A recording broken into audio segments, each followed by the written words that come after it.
జ్ఞాపకాల పరంపర మిఠాయి రూపంలో మన కోసం తెచ్చేసింది పరంపర మిఠాయి షాప్. చాలా సర్ప్రైజ్ గా చాలా హ్యాపీగా ఉందబ్బా. ఎందుకు సార్? ఎందుకంటే చైల్డ్ యాక్టర్ గా ఇంత ఏజ్ నుంచి ఈ స్టేజ్ నుంచి చూస్తున్నాం. ఈ రోజున I have become a pan India actor. Hero looking like a lover boy is not doing the love stories అంటే ఏం చెప్తారు సార్? స్వతహాగా నాకు థియేటర్కి వెళ్ళడానికి దేనికైతే ఎక్సైట్మెంట్ ఉంటుందో ఫస్ట్ నేను అది డెలివర్ చేయాలి ఆడియన్స్ కానీ ఒక ఆలోచన సార్. జాంబిరెడ్డి అంటే ఇట్ ఈస్ టెర్రర్ థ్రిల్లర్. హనుమాన్కి వచ్చేటప్పుడు it has something with our mythological this thing. అవును, this particularly deals with also the same మన సనాతన ధర్మ. మనందరికీ తెలిసిన ఒక మదర్ ఎమోషనే సార్ సినిమా రన్ అయ్యేది.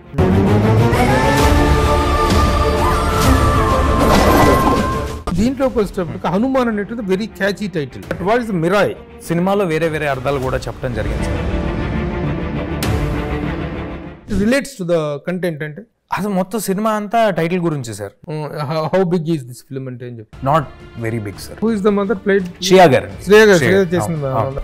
ఈ ప్రమాదాన్ని ఆపే దారే లేదా? చిన్నప్పుడు ఆవిడతో చేసిన క్యారెక్టర్స్ ఏంటి? బాలు, ఠాగూర్, ఛత్రపతి అండ్ ముఖ్యంగా Manoj. Is it a negative character or positive? the main antagonist of the film sir. He is the anti-hero. అంటే యాక్చువల్ గా యాంటాగనిస్ట్ కి ప్రొటాగనిస్ట్ కి మధ్య ఒక ఫైట్ ఫర్ పర్టిక్యులర్ రీజన్ ఉంటుంది. అవును. What is the reason for the fight in the film? ఆ 9 పుస్తకాలు ఆటల్ని హౌ ద హీరోయిన్ పార్ట్ ఒక హిమాలయాల నుంచి వచ్చి హీరోకి తన బాధ్యతని. నువ్వు యోధావే కానీ నువ్వెవరో నీకే తెలియని యోధావే. చిరంజీవి గారు ఇస్ వెరీ ప్రౌడ్ ఆఫ్ ఇది. నిన్న ట్రైలర్ రాగానే కూడా ఒక 2 పేజీల మెసేజ్ వచ్చింది సార్. అంటే వాళ్ళు ఏమి మనకేం చేయాల్సిన పని ఏం లేదు, జస్ట్ వెన్ను తడితే చాలు.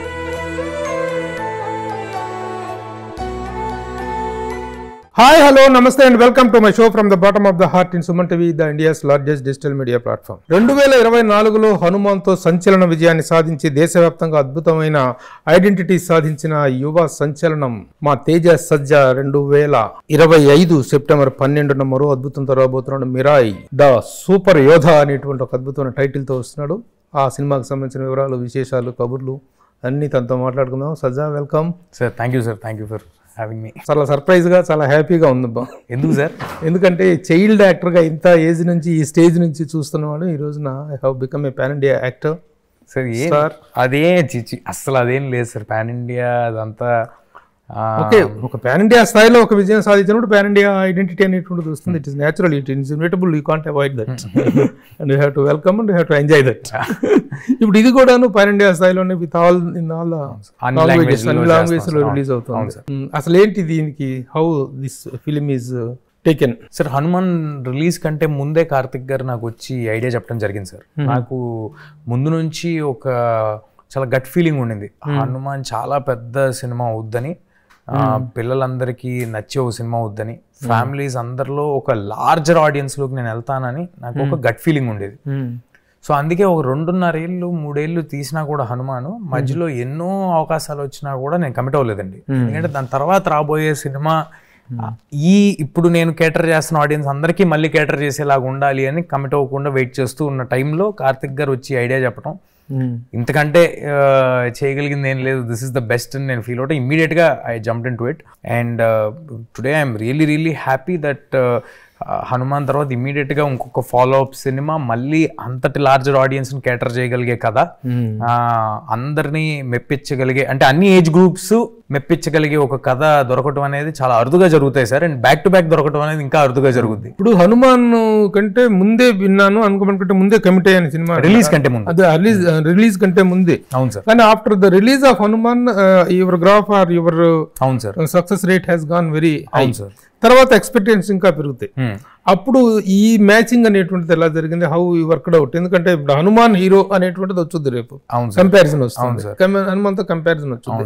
How you are going to meet that comparison ఈ సినిమా? 2 things సార్.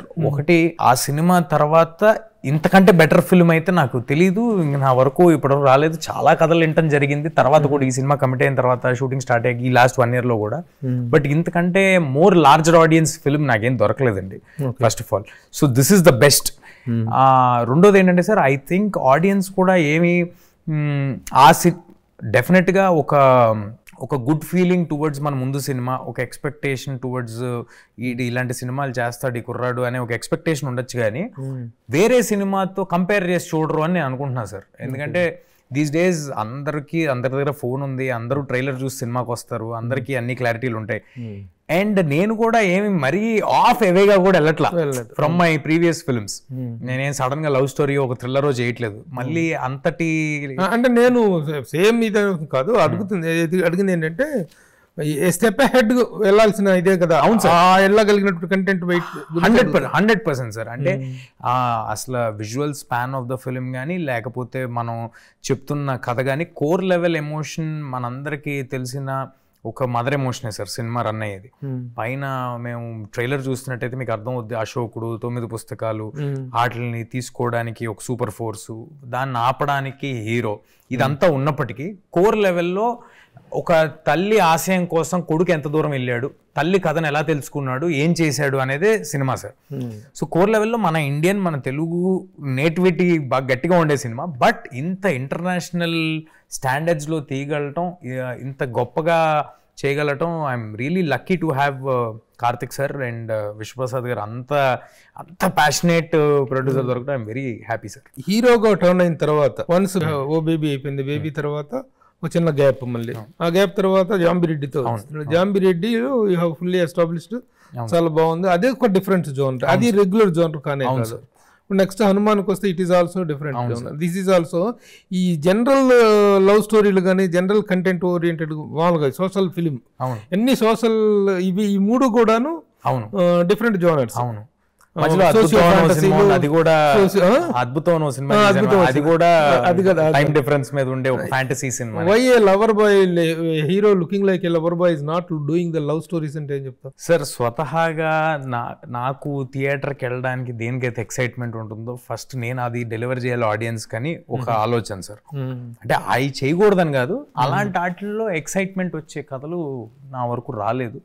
మేబీ నాకు వాటిని జడ్జ్ చేయటం అంతగా తెలియదేమో, అది కూడా కొంత ఉంది. మేబీ ఇంకొంచెం ఏజ్ మెచ్యూరిటీ వచ్చే కొద్దీ I think I will understand emotional stories more better. ఇవాళ ఉన్న మెచ్యూరిటీ లెవెల్కి I'm only able to connect with ఈ లార్జర్ దెన్ లైఫ్, ఇలా జరిగితే బాగుండు అనే ఫీలింగ్ ఉండే సినిమాలు ఉంటాయి చూడండి. అది నాకు ఎక్సైట్ కాదు. ఎంత పెద్ద కంటెంట్ నే డైజెస్ట్ చేసుకుంటున్నావు, లవ్ స్టోరీని కంటెంట్ చేసుకోలేవా? కాదు సార్, నేను అంటుంది కానీ వచ్చినటువంటి అలాంటివి కాబట్టి అదొకటి సార్. ఇంకొకటి ఎప్పుడైనా నన్ను అడుగుతారు సార్ అందరూ, ఏది సూపర్ హీరో సినిమాలు లేకపోతే ఇంత లార్జ్ స్పాన్ సినిమాలు నీకు భయం అనిపిదా, రిస్క్ అనిపిదా? నాకు యాక్చువల్లీ ఇది నాకు చాలా తేలిగ్గా ఉంటుంది సార్. ఎందుకో ఫర్ సమ్హౌ నాకు చాలా తేలిగ్గా ఉంటుంది. నాకు లవ్ స్టోరీలు లేకపోతే ఎమోషనల్ సినిమాలు అవి చేయాలంటే నాకు భయంగా ఉంటుంది. ఎందుకంటే ఒక లవ్ స్టోరీ వర్క్ అవ్వాలంటే మ్యూజిక్ వర్క్ అవ్వాలి, కాస్టింగ్ వర్క్ అవ్వాలి, ఎమోషన్ వర్క్ అవ్వాలి, ఆర్టిస్టుల పర్ఫార్మెన్స్ వర్క్ అవ్వాలి. There are 100 things that should fall in place which are not in your hands. But ఇలాంటి సినిమాలు నేను ఎత్తుకున్నప్పుడు నా కథ, నా విజువల్ కరెక్ట్గా ఉంటే first I'm half way through. So అంతేగా the content also will take off of the remaining of you can. అంటే ఇంకొకటి ఏంటంటే సార్, ఐ థింక్ మేబీ ఒక్కొక్కరికి ఒక్కో దాని మీద జడ్జ్మెంట్ అండ్ అండర్స్టాండింగ్ బాగుంటుంది కదా సార్. నాకు కొంచెం కన్విక్షన్ మేబీ వీటి మీద బెటర్గా ఉందేమో నా చిన్నప్పటి నుంచి నా మీద ఉన్న సినిమాల ప్రభావం వల్ల. ఇప్పుడు జాంబిరెడ్డి అంటే it is terror thriller, survival thriller అదొకటి. తర్వాత సర్వైవల్ కామెడీ. అదే ఇప్పుడు దీనికి వచ్చేటప్పటికి హనుమాన్కి వచ్చేటప్పుడు it has something with our mythological this thing. అవును సార్, మన హిందూ అదే that is the one reason. Actual గా మన సౌత్ లో కంటే కూడా నార్త్ లో ఇంకా దాన్ని బాగా ఎక్కున్నారు దాన్ని. It is much to our mythological, మన హిందూ ధర్మ, హిందూ దానికి సంబంధించింది. This particularly deals with also the same to do with some Hindu ధర్మ, మన సనాతన ధర్మ. యా, అంటే అదేమి ఏంటంటే సార్, ఒక పెద్ద ప్రపంచాన్ని డిస్టర్బ్ చేయగలిగే ఏదైనా ఫోర్స్ వచ్చినప్పుడు దానికి సమాధానం ఆల్రెడీ మన ఇతిహాసాల్లో దాగుంది. ఆ ఇతిహాసాల్లో దాగున్న రహస్యాన్ని హీరో ఎలాగా ఛేదిస్తాడు, అండ్ వాడు ధర్మం వైపు నుంచినప్పుడు, వాడు రైట్ఫుల్గా ఉన్నప్పుడు వాడికి అది ఎలా సహాయపడుతుంది అంటాం కథ యొక్క ఇతిహాసాలకు ఉన్న కనెక్షన్ సార్ మన సినిమాలో.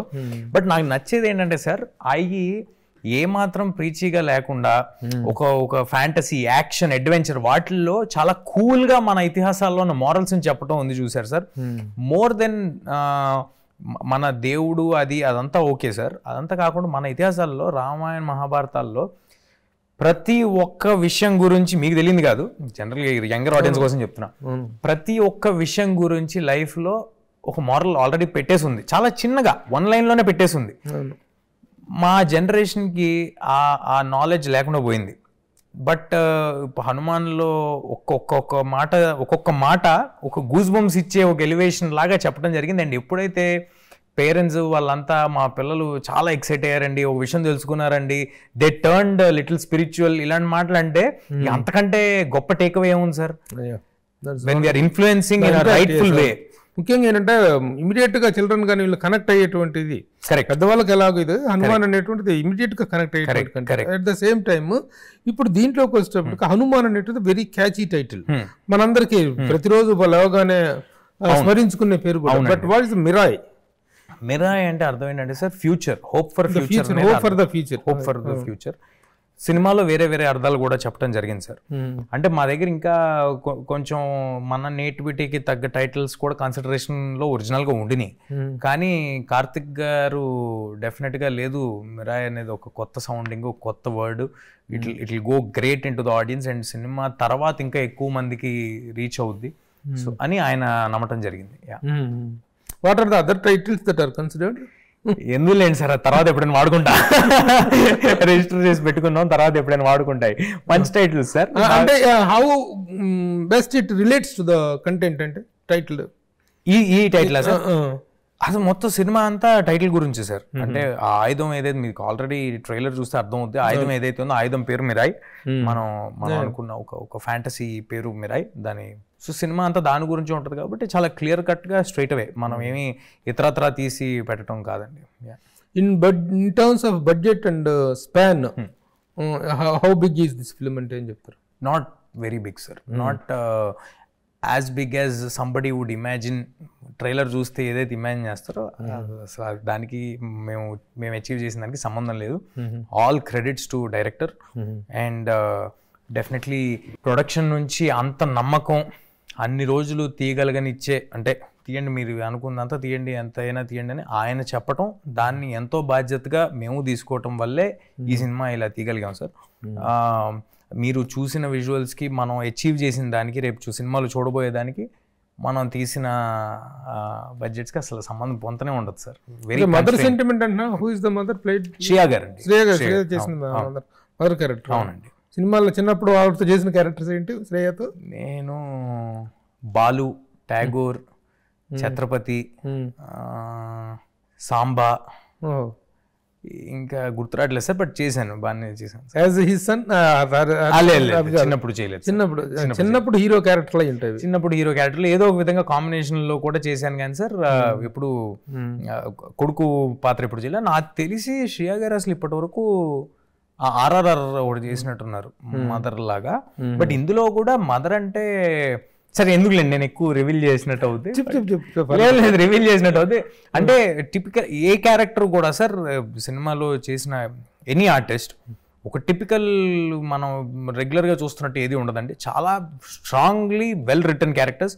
శ్రేయా గారికి ఒక సూపర్ పవర్ ఉంటుంది, జగపత్ బాబు సార్కి ఒక సూపర్ పవర్ ఉంటుంది, జయరామ్ గారు ఒక పెద్ద ముని క్యారెక్టర్ చేస్తున్నారు, అది సినిమాలో వచ్చాక సర్ప్రైజ్ ఉంటుంది. మనోజ్ గారి క్యారెక్టర్ చాలా well strongly return character. So ఏది కూడా ఊరినే పెద్ద ఆర్టిస్టులు తెచ్చి పెట్టుకుందాం అనే ఆలోచన లేదు సార్. ఆ క్యారెక్టర్ రాసిన తర్వాత అమ్మో దీనికి ఇంత వెయిట్ ఉందేంటి, దీన్ని ఎవరో పెద్దవాళ్ళు పోషిస్తేనే బాగుంటుంది అని చేసిన ప్రయత్నం. అండ్ వాళ్ళకు కూడా sir so return and selected 100% no. And వాళ్ళకు కూడా ఎవరికి శ్రేయా గారికి కానీ, జయరామ్ గారికి కానీ, లేకపోతే మనోజ్ గారికి కానీ వాళ్ళు ఉన్న కెరియర్స్లో వాళ్ళకి అవసరం లేదు సార్ ఈ సినిమాలో వచ్చి క్యారెక్టర్ ఒక మదర్ గానో లేకపోతే ఒక ఇంకోటి. బట్ జస్ట్ బికాజ్ కథకున్న స్పాన్, ఆ క్యారెక్టర్కి రాసిన విధానం వాళ్ళని ఎక్సైట్ చేసింది కాబట్టే అందరూ their part of the film. ఇప్పుడు ఏంటి ముఖ్యంగా మనోజ్ ఇప్పుడు ఎందుకంటే తను హీరోగా వైపు చేస్తున్నాడు, మళ్ళీ క్యారెక్టర్స్ కూడా టర్న్ అయ్యాడు. తను is that a negative character or positive one? Is the antagonist of the film. Yeah he's the main antagonist of the film sir. He's the anti hero. అంటే మనకి మన సినిమాలు మన మీద ఉన్న ప్రభావం వల్ల యాంటాగనిస్ట్ అనగానే ఒక పర్టికులర్ వేలో అనుకుంటాం. ఒక రీజన్ లేకుండా, ఒక రైమ్ లేకుండా నాకు అది కావాలి అంటే అలాంటివి ఉండవు సార్. ప్రాపర్ ఒక రీజనింగ్, ఒక క్యారెక్టర్ ఎందుకు అలా టర్న్ అయింది, దానికి ఏం కావాలి. కొన్ని సందర్భాల్లో ఇదే మనోజ్ గారు చెప్పింది కూడా కరెక్టే కదా అనిపించే విధంగా ఉంటుంది. But he has played great character in the film sir. అంటే యాక్చువల్ గా యాంటాగనిస్ట్ కి ప్రొటాగనిస్ట్ కి మధ్య ఒక ఫైట్ ఫర్ పర్టికులర్ రీజన్ ఉంటుంది. అవును. What is the reason for the fight in the film for both of you? ఆ 9 పుస్తకాలు వాటిని చేదెక్కించుకుందాం అని ప్రయత్నిస్తున్న మనోజ్ గారు, దాన్ని ఆపడానికి ప్రయత్నిస్తున్న హీరో. ట్రెజర్ హంట్ లాగా అంటే మీరు అలా అనుకోవచ్చు, కానీ ఆ స్టైల్లో డీల్ చేయలేదు సార్. ట్రెజర్ హంట్ లాగా అలాగేం డీల్ చేయలేదు.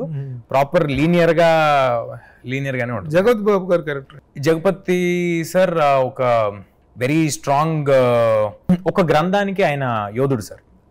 వాళ్ళు తరతరాలు బట్టి గ్రంథాలను కాపాడుతూ ఉంటారు.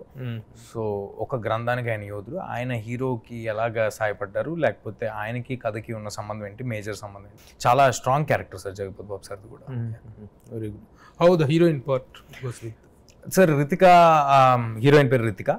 ఇది 2వ సినిమా. తను ఒక హిమాలయాల నుంచి వచ్చి హీరోకి తన బాధ్యతని చెప్పే ఒక క్యారెక్టర్. సో ఆ డిస్టింక్టివ్ ఫీచర్స్ వాటి కోసం డైరెక్టర్ గారు రితికాని సెలెక్ట్ చేసుకోవడం జరిగింది. And she has done a fantastic job. అంటే ఎవరు కూడా సార్ సినిమాలో నోబడీ విల్ లుక్ ఈ స్టైల్లో ఇంతకుముందు చూసాం ఈ ఆర్టిస్ట్ని అన్నట్టు ఎవరు ఉండరు. మీరు ట్రైలర్లో చూస్తే కూడా అనిపించి ఉంటుంది. ఒక వరల్డ్, అది ఇంటెన్షనల్ గా చేయలేదు కానీ సార్, ఒక వరల్డ్ క్రియేట్ అయిపోయింది మనం రాసుకున్న దాన్ని బట్టి, చేసిన దాన్ని బట్టి. ఎవరు కూడా శ్రేయ గారు కానీ, జగపతి బాబు గారు కానీ, రితికా కానీ అందరూ they will look really new. And ఓహో, ఈ వరల్డ్ లో, ఈ ప్రపంచంలో మనుషుల్లాగా ఉంటారు తప్పితే వాళ్ళ ఒరిజినల్ ఈవిడ శ్రేయ గారు, ఈవిడ జగపతి బాబు అనే ఒక ఇది బయటికి రాదు sir. Particularly we have to appreciate the making standards of the production. అవును సార్.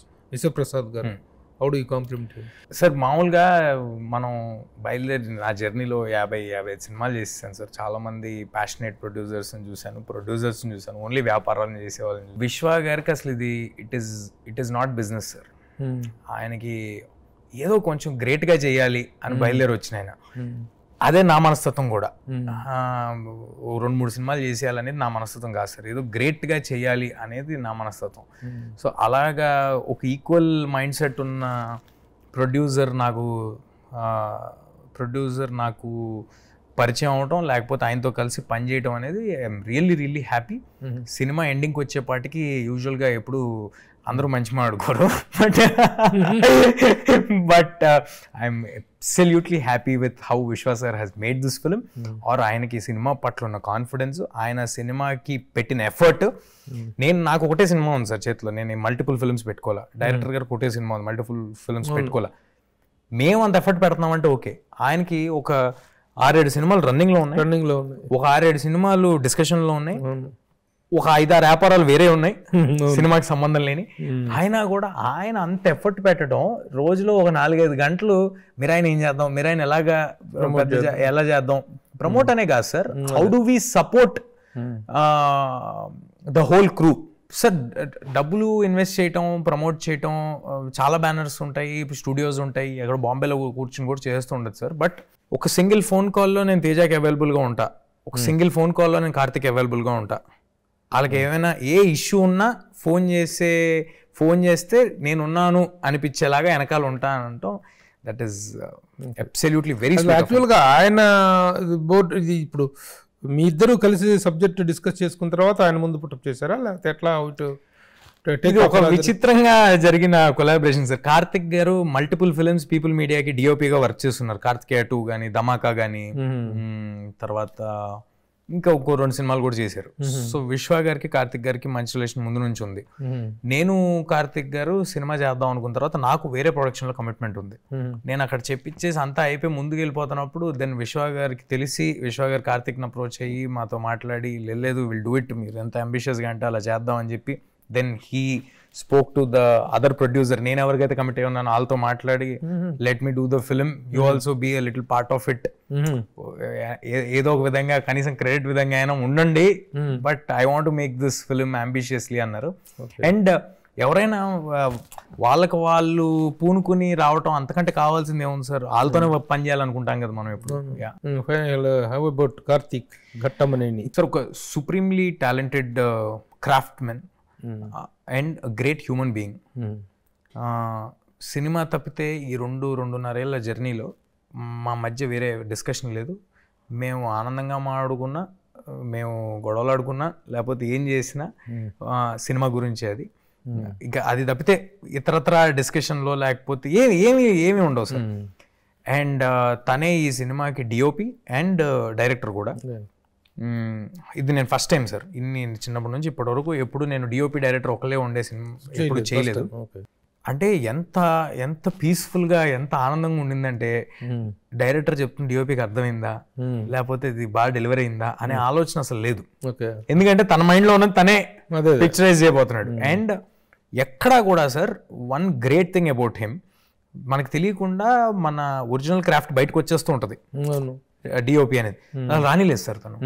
యాక్చువల్లీ ఈ సినిమాకి వేరే డిఓపి ఉంటే ఇంకొన్ని ఏమైనా ఈ షార్ట్ క్రేజీగా తీద్దాం, ఈ షార్ట్ క్రేజీగా తీద్దాం ట్రై చేసి ఉండేవాళ్ళేమో. కార్తిక్ డిఓపి అయినప్పటికీ కూడా స్వతహాగా తను ఎప్పుడు ట్రై చేయలేదు సార్.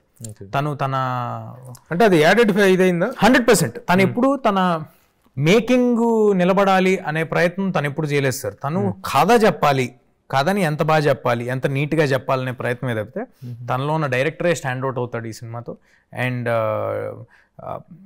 కేవలం కార్తిక్ డిఓపి అండ్ డైరెక్షన్ చేశాడు కాబట్టే మాకున్న కన్స్ట్రైన్డ్ సెటప్స్ లో ఈ సినిమా ఇంత పెద్దగా కనిపిస్తాను సార్.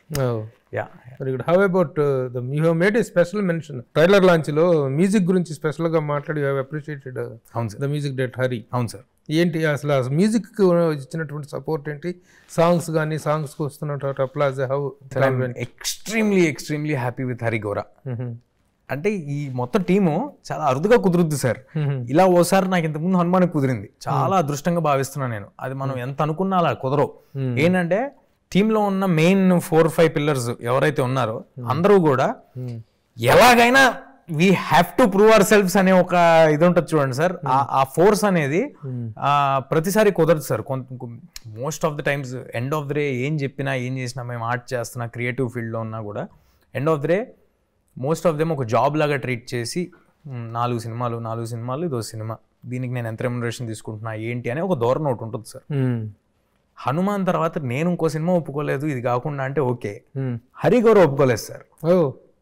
నాకు మిరాయ్ ఒకటే, దీని తర్వాత మళ్ళీ సెట్ చేసుకోబోయే సినిమా ఆ స్పేస్లో ఉండాలని చెప్పి ఒక మ్యూజిక్ డైరెక్టర్ అంత కమిట్మెంట్ ఇచ్చి ఒకటే సినిమా మీద 1.5 year ఉండి మల్టిపుల్ రకాలైన మ్యూజిక్ చేసి చూసుకుందాం, చూసింది డైరెక్టర్ చూపిద్దాం, హీరోకి చూపిద్దాం, మళ్ళీ చేద్దాం అనే ఒక ప్యాషన్ ఉంది చూడండి సార్. చాలా అరుదుగా కనిపిస్తుంది sir. I'm extremely happy with Hari.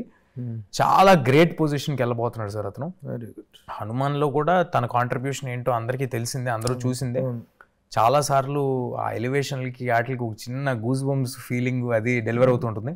ఈ సినిమాలో కూడా అలాంటి దండుగా ప్యాక్ చేశాడు. నాకు అంటే టాల్ క్లెయిమ్స్ చేయటం నాకు నచ్చదు కాబట్టి I'm keeping myself low, but he has delivered fantastic sir. Songs ఎన్ని మొత్తం మ్యూజికల్ ఇంపార్టెన్స్ ఏంటి, సాంగ్స్ ఏంటి? అంటే కంటిన్యూస్ గా సినిమా బ్యాక్గ్రౌండ్ లో ఒక థీమ్ ఏదో కొట్టి ఆ థీమ్ ని సినిమా అంతా రన్ చేయటం లాంటిది చేయలేదు సార్. నేను మీకు చెప్పినట్టే ఇప్పుడు సిగ్నేచర్ మ్యూజిక్ లాంటిది ఏమి చేయలేదు. సిగ్నేచర్ మ్యూజిక్ ఉంటుంది సార్, కానీ ఆ సిగ్నేచర్ మ్యూజిక్ నే సినిమా అంతా రన్ చేయటం లాంటిది చేయలే. మదర్ అంటే మదర్కో థీము, హీరో అంటే హీరోకో థీము. హీరో ఫస్ట్ జర్నీ బయలుదేరినప్పుడు థీము, జర్నీలో ఉన్నప్పుడు థీము, వాడు ఏం చేయాలో వాడు తెలుసుకున్న తర్వాత ఒక థీము.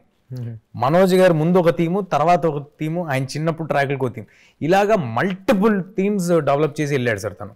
అండ్ అది చిన్న విషయం కాదండి, ఎందుకంటే మల్టిపుల్ థీమ్స్, జగపతి బాబు గారికి ఓ థీము, జయరామ్ గారికి ఓ థీము, అండ్ అట్లన్నిటినీ ఒక ఎమాల్గమేషన్ ఉండాలి కదా సార్. అది చిన్న విషయం కాదు సార్. సో కంటిన్యూస్ గా సినిమా చూస్తున్నంతసేపు ఒకటే దాన్ని మోసగా కొట్టడం అలాంటిది ఉండదు సార్. చాలా ఎక్స్ట్రాడినరీగా డెలివర్ చేస్తుంది సార్ మ్యూజిక్ అయితే. సార్ అందరి గురించి చాలా బాగా చెప్పావు. తేజ సజ్జా గురించి చెప్పు. ఎలా చేశాడు, ఎలా కష్టపడ్డాడు, ఎన్ని రోజులు చేశాడు? సార్ ఎన్నో కోట్ల మంది ప్రయత్నిస్తే ఒకడికి వస్తుంది సార్ అవకాశం. సో ఆ అవకాశం అలాంటి ప్లాట్ఫామ్ మనకు వచ్చినప్పుడు నా సాయి శక్తుల నేను 100% చేయాలంటే 110% చేస్తాను. లాస్ట్ మినిట్ వరకు కూడా చేస్తా. మిగతాది దైవాధీనం, ఆడియన్స్ ఇవ్వాల్సింది, అది మన చేతిలో లేదు. కానీ నేను మాత్రం నా 100% పెట్టి చేస్తాను సార్. ఓవరాల్గా కెరీర్ ఎలా ఉందమ్మా? 95 బాగున్నా. అవును సార్. 98 చైల్డ్ యాక్టర్ చూడాలని ఉంది. అవును సార్. అక్కడ నుంచి జర్నీ స్టార్ట్ అయితే 2006 దాకా ఏకదాటిగా కొట్టేసి. అవును సార్. అవును సార్. మధ్యలో గ్యాపులు లేదు. ప్రతి ఇయర్ ఒక సినిమా చైల్డ్ యాక్టర్. ఒకటి కాదు సార్, ఒకటి కాదు, ఎవరి ఇయర్ 10-12 సినిమాలు దాదాపు వచ్చినాయి. 2006 దాకా కొట్టేసి. అవును సార్. 6 to 9 గ్యాప్ అనుకుంటా. 6 to 19. 6 to 9 మధ్యలో ఒకటి వచ్చింది కదా. 2007 to 19 గ్యాప్. 19లో ఓ బేబీ. 19లో ఓ బేబీ. మధ్యలో ఒకటి వచ్చింది కదా మీ teenage cinema, English cinema slow. అది 2007. 2007. అదే ఏంటది slow 7 days slow motion. 7 days slow motion. అది సో రీఎంట్రీ అనేది మళ్ళీ బేబీతో. ఓ బేబీతో రీఎంట్రీ. అవును సార్. చాలా ప్రామిసింగ్గా కనిపించే దాంట్లో ఓకే చాలా మంచి ఫీచర్ ఉందనేటువంటి ఒక సిమ్టమ్స్, సిగ్నల్స్ అయితే ఇచ్చేసావు. Very good. 21 జాంబీ తర్వాత మళ్ళీ 22, 23 ఎందుకు ఈ సినిమా లేకుండా పోయింది? కోవిడ్. జాంబీ సక్సెస్ కదా. అవును సార్. కోవిడ్ తర్వాత వెంటనే జాంబీ రెడ్డి రిలీజ్ అయిన 3 నెలలకి మేము హనుమాన్ మొదలు పెట్టాం సార్ షూటింగ్. మొదలు పెట్టేసి నేను ఫిక్స్ అయిపోయాను సార్. అంటే మనకు ఒక అవకాశం వచ్చింది, ఆ అవకాశాన్ని 100% చేద్దాం, ఇది కాకపోతే ఇది కాకపోతే ఇది అనే ధోరణి వద్దు, అలాంటి ప్రయత్నాలు కూడా వద్దు. అండ్ నేను చిన్నప్పటి నుంచి నేను పెరుగుతున్నప్పుడు నాకు అవకాశం ఉండింది. ఇప్పుడు మన సూపర్ స్టార్స్ అందరినీ దగ్గరగా చూసే అవకాశం. అది ప్రభాస్ గారు కానీ, చరణ్ గారు కానీ, కళ్యాణ్ గారు కానీ, ఎవరైనా కానీ ఒక్కొక్క సినిమా జాగ్రత్తగా చేసుకుంటే వెళ్ళారు. అది నాకు తెలుసు కాబట్టి ఒక్కొక్క సినిమా నేను జాగ్రత్తగా చేద్దాం అనే ప్రయత్నం చేస్తున్నా. అంటే ఎప్పుడు అనుకుంటాను సార్, ఒక 2 సినిమాలు ఒకేసారి చేద్దాం, నాకు ఒక వేరియేషన్ ఉంటుంది, సరదాగా ఉంటుంది అని. అందుకే కదా సార్ వచ్చింది. అవకాశం లేని పొజిషన్ నుంచి ఇక్కడ వరకు వచ్చాం అనిపిస్తుంది 2 చేద్దామని. బట్ దిగిన తర్వాత అసలు నా మైండ్ పక్కకి వెళ్ళదు సార్. ఇప్పుడు లాస్ట్ 1 month నుంచి మీరు నమ్మరు, ఒక 2-3 కథలు వినడానికి నేను టైం కుదరట్లేదు అసలు. అంటే ఖాళీగా ఉన్నా కూడా brain is not in that space. So బయటికి రాలేను అనమాట. అంటే ఈ ఏజ్లో, ఈ స్టేజ్లో, ఈ ఏజ్లో నెంబర్ ఆఫ్ ఫిల్మ్స్ చెయ్యాలి, కష్టపడాలి, నెంబర్ ఆఫ్ అవుట్పుట్ ఇవ్వాలి. ఇప్పుడు ఒకప్పుడు హీరోలు సరే ఆ రోజులకి ఈ రోజులతో మనం భారత్లో కృష్ణ గారికి సంవత్సరానికి 22 సినిమాలు రిలీజ్ అయిన సందర్భాలు ఉన్నాయి. We can't compare those days with. అది ఎవరితోనూ కంపేర్ చేయలేదు. But at least couple of films or 2 or 3 films అనేటువంటి ఒక మినిమం ఉండాలి కదా హీరోకి. ఆ నెంబర్ అనేది ఈజ్ ఆల్సో వెరీ ఇంపార్టెంట్ కదా. ఆ యాంగిల్లో ఎందుకు మీ యంగ్ హీరోలు పుటప్ చేయలేకపోతున్నారు? సార్ నేను I will talk for my self. నేను 2-3 సినిమాలకు పడే కష్టం ఒక సినిమాకి పడతా. మేబీ చూసే వాళ్ళకి ఇదేంటి 1.5-2 సంవత్సరాలు ఒక సినిమా చేస్తున్నాడు అనిపించచ్చేమో, కానీ నాకున్న కన్స్ట్రెయిన్స్లో అది ఏ విధంగా అయినా, నాకున్న పరిధుల్లో, అది బడ్జెట్ విధంగా అయినా కానీ లేకపోతే చాలా పరిధుల్లో సార్, నేను అనుకున్న సినిమా ఇంత గ్రాండ్గా డెలివర్ చేయాలంటే నేను అంత ఎఫర్ట్ పెట్టాలి సార్. ఒక్క క్రాఫ్ట్ సైడ్ నుంచి కాదు, అందరికీ వెన్నుదండుగా ఉండాలి. ఒక డైరెక్టర్ నుంచి ప్రొడ్యూసర్ నుంచి అందరికి వెన్నుదండుగా ఉండాలి. ఎవరు ఏమీ అదర్ వే డివైడ్ అవ్వకుండా నేను జాగ్రత్తగా I have to be one of the emotional anchors for them. And it's a journey. Cinema బాగా వచ్చేంత వరకు నేను వాళ్ళకి అవైలబుల్గా ఉండాలి. లాస్ట్ మినిట్ ఇంకా నువ్వు చాలరా బాబు అని ఆడియన్స్ కూడా అనిపించేంత వరకు, చాలా ఎక్కువ చూసేసాం గురు, చూస్తావు సినిమా అనిపించేంత వరకు చేయాలి. కాబట్టి 2-3 సినిమాలు కష్టమైతే ఒక సినిమాకి పడుతున్నా సార్. ఎవరైనా ఈ క్రమంలో నాతో కూడా చాలా మంది అన్నారు సార్, అంటే యంగ్ హీరోస్ కూడా 1.5-2 సంవత్సరాలకు ఒక సినిమా చేస్తుంటే ఇండస్ట్రీలో హౌ కెన్ ఇట్ ఫ్లరిష్ అని. బట్ ఇందులో ఎవరైనా పోగొట్టుకుంటున్న వాళ్ళు ఉన్నారంటే అది నేనే సార్. ఎందుకంటే నేను 2-3 సినిమాల తాలూకా కష్టం ఒక సినిమాకి పడి ఫినాన్షియల్గా కానీ, ఇంకో విధంగా కానీ, మరో విధంగా కానీ, ఇమేజ్ విధంగా కానీ నేను రిస్క్ కూడా కదా సార్. అంటే నేను ఒకటి అడుగుతున్నా, వర్కౌట్ అయింది ఓకే, ఇప్పుడు 2-3 సినిమాలు చేయటం వల్ల ఓవర్ స్ట్రెయిన్ అవుతానని చేయట్లేదు. ఇదే ఓవర్ స్ట్రెయిన్ సార్. ఒకటి పెట్టుకుంటేనే ఓవర్ స్ట్రెయిన్. ఎందుకంటే భయం కూడా ఉంటది కదా సార్. నేను ఒకటే నమ్ముకుని కూర్చుని ఉన్నా, రేపొద్దున నేను అనుకున్న విధంగా డెలివర్ అవ్వకపోతే నేను ఆశించిన, ఎందుకంటే సార్ మనం ఉన్నది 5-6% సక్సెస్ రేట్ ఉన్న ఇండస్ట్రీలో. 200 సినిమాలు వస్తే సంవత్సరానికి 7-8 ఆడుతున్నాయి. లేకపోతే 10 ఆడుతున్నాయి అంటే 5% సక్సెస్ రేట్. ఆ భయం నాకు చాలా కాన్స్టెంట్గా ఉంటుంది సార్. 2-3 చేస్తుంటే అట్లీస్ట్ నాకు అది నాకే కాదు ఎనీ హీరోకి బెస్ట్ ఆఫ్ 3 బెస్ట్ ఆఫ్ 4 ఇది కాకపోతే ఇదేనా అవుద్ది అనే ఒక ఇది ఉంటుంది. యాక్చువల్లీ ఎవరైనా నష్టపోతున్నారంటే అది చేయటం వల్ల నేనే సార్. అది నష్టపోతున్నాను కాదు, నిజంగా ప్రతి ఒక్కళ్ళు ఆడే సేఫ్ గేమ్ అదే. కనీసం ముఖ్యంగా మీ ఏజ్లో మీ స్టేజ్లో ఆడేది ఏంటంటే కనీసం 2-3 చేసుకుంటే ఒక సినిమా పోయినా ఒక సినిమా ఉన్నా కూడా సర్వైవల్ అనేటువంటిది రన్ అవుతుంది అనేటువంటిది. ఎందుకు అంత చిన్న వయసులోనే అంత ఓవర్గా బడ్డను పెట్టుకోవటం, ఇక అంతగా సినిమాని ప్రేమించడం లేకపోతే ప్యాషనేట్గా ఉండటం అనేటువంటిది different. But giving the output is also important కదా, that angle also you have to think about కదా. అంటే ఇది ఓన్లీ మరి ఈ ఆలోచన ధోరణి ఎందుకు వల్ల వచ్చిందో నాకు తెలియదు కానీ సార్, డైరెక్టర్స్ ఎత్తుకున్నారనుకోండి.